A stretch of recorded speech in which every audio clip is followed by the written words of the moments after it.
Bonjour à tous. Ce matin, nous avons l'honneur de vous présenter Monsieur Guy Le Seur qui va aborder le thème stigmatisation, stéréotypes et discrimination, les racines de l'exclusion, de la ségrégation et du racisme. Monsieur Le Seur, bonjour.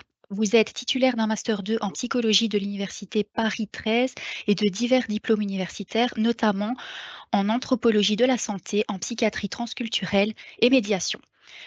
Vous avez exercé en cabinet libéral en tant que psychanalyste et psychothérapeute.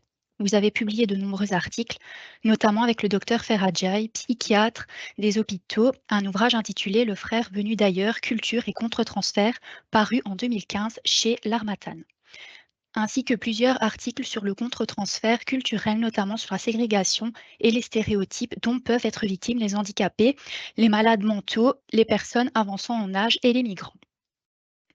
Membre de l'Association internationale d'éthopsychanalyse, formé à la posture transculturelle, intervenu dans des colloques sur le prélèvement d'organes, l'annonce de la maladie grave chez les migrants et sur la perception du handicap. Vous avez animé pendant plusieurs années un séminaire sur les médecines traditionnelles à France Terre d'Asile.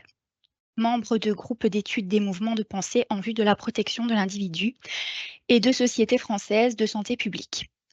Collège international de psychanalyse et d'anthropologie.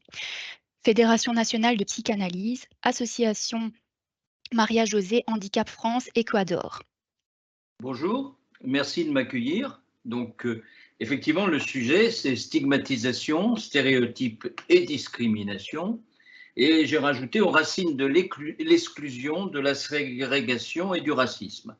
En effet, j'ai essayé de travailler sur cette thématique qui prend en compte la diversité culturelle, mais la diversité dans son ensemble.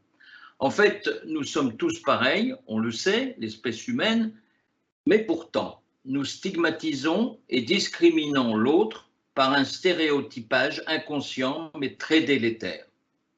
Alors, ce sont des mécanismes de défense contre l'angoisse, on le sait, car l'autre est cet inquiétant étranger. Ça fait écho à Freud qui parlait de l'inquiétante étrangeté.